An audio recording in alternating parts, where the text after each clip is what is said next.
कहानी आज़ादी से पहले की है। नमक का नया विभाग बना।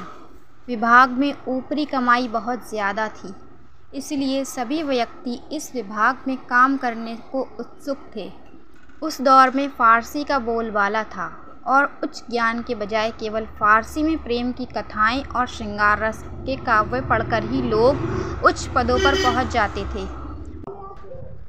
मुंशी वंशीधर ने भी फ़ारसी पढ़ी और रोज़गार की खोज में निकल पड़े। उनके घर की आर्थिक दशा खराब थी। उनके पिता ने घर से निकलते वक्त उन्हें बहुत समझाया, जिसका खुलासा ये था कि ऐसी नौकरी जिसमें ऊपरी कमाई ज़्यादा हो और आदमी तथा अवसर देखकर घूस ज़रूर लेना। वंशीधर पिता से आशीर्वाद लेकर नौकरी की तलाश में निकल पड़े।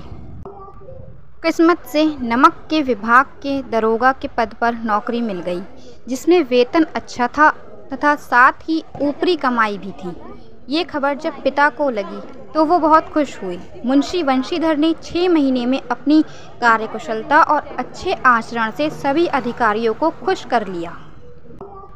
जाड़े के समय एक रात वंशीधर अपने दफ्तर में सो रहे थे।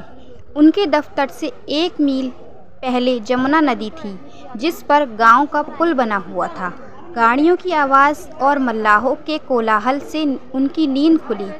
बंदूक जेब में रखी और घोड़े पर बैठकर पुल पर पहुंचे। वहां गाड़ियों की लंबी कतार पुल पार कर रही थी। उन्होंने पूछा, किसकी गाड़ियां हैं? तो पता चला पंडित आलोपी दीन की हैं। मुंशी वंशीधर चौंक पड़े। पंडित आलोपी दीन इलाके के सबसे प्रतिष्ठित जमींदार थे। लाखों रुपयों का व्यापार था। वंशीधर ने जब जांच की तब पता चला कि गाड़ियों में नमक के ढेले के बोरे हैं। उन्होंने गाड़ियां रोक लीं।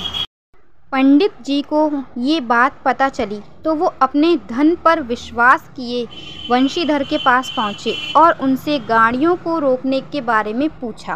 पंडित जी ने वंशीधर को रिश्वत देकर गाड़ियों को छोड़ने को कहा, परंतु वंशीधर अपने कर्तव्य पर अडिग रहे और पंडित जी को गिरफ्तार करने का हुक्म दिया। पंडित जी आश्चर्यचकित रह गए।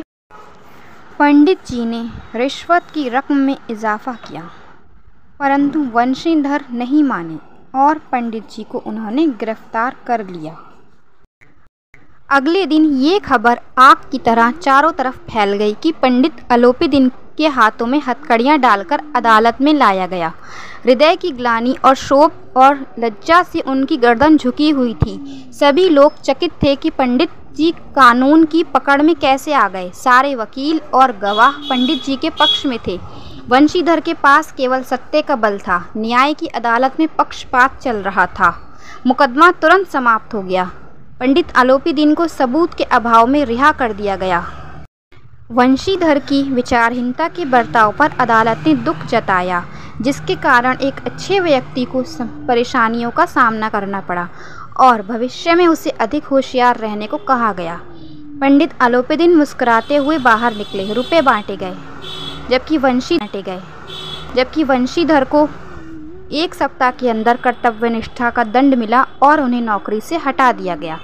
पराजित हृदय शोक और खेद से व्यथित अपने घर की ओर चल पड़े। घर पहुंचे तो पिताजी ने कड़वी बातें सुनाईं। वृद्ध माता को भी दुख हुआ। पत्नी ने कई दिनों तक सीधे मुंह बात नहीं की। 1 सप्ताह बीत गया। संध्या का समय था। वंशीधर के पिता राम राम की माला जप रहे थे। तभी वहां एक सजा हुआ एक रथ आकर रुका। पिता ने देखा कि रथ पर से पंडित आलोपी दीन चले आ रहे हैं। पिता ने अपने बेटे के बारे में उनसे भला बुरा कहा और आलोपी दीन ने उन्हें बताया कि उन्होंने कई रईसों और अधिकारियों को देखा और सबको अपने धन बल का गुलाम बनाया। ऐसा पहली बार हुआ कि जब कोई व्यक्ति अपनी कर्तव्य निष्ठा द्वारा उन्हें हराया हो। वंशीधर ने जब पंडित जी को देखा तो स्वाभिमान सहित उनका सत्कार किया। उन्हें लगा कि पंडित जी उन्हें लज्जित करने आए हैं, परंतु पंडित जी की बातें सुनकर उनके मन का मैल मिट गया और पंडित जी की बातों को उनकी उदारता बताया। उन्होंने पंडित जी को कहा कि उनका जो हुक्म होगा वे करने को तैयार हैं। इस बात पर पंडित जी ने स्टाम्प लगा हुआ एक पत्र निकाला। वंशीधर ने जब कागज़ पढ़ा तो उसमें पंडित जी ने वंशीधर को अपनी सारी जायदाद का स्थायी मैनेजर नियुक्त किया था। वंशीधर की आंखों में आंसू आ गए। उन्होंने कहा कि वे इस पद के योग्य नहीं हैं। इस पर पंडित जी ने मुस्कुराते हुए कहा कि उन्हें अयोग्य व्यक्ति ही चाहिए। वंशीधर ने कहा कि उनमें इतनी बुद्धि नहीं है कि वो ये कार्य कर सकें। पंडित जी ने वंशीधर को कलम देते हुए कहा कि उन्हें विद्वान नहीं बल्कि धर्मनिष्ठ व्यक्ति चाहिए। वंशीधर ने कांपते हुए मैनेजर के कागज़ पर दस्तखत कर दिए। पंडित आलोपीदीन ने वंशीधर को खुशी से गले लगा लिया और यहीं पर ये कहानी समाप्त हो जाती है।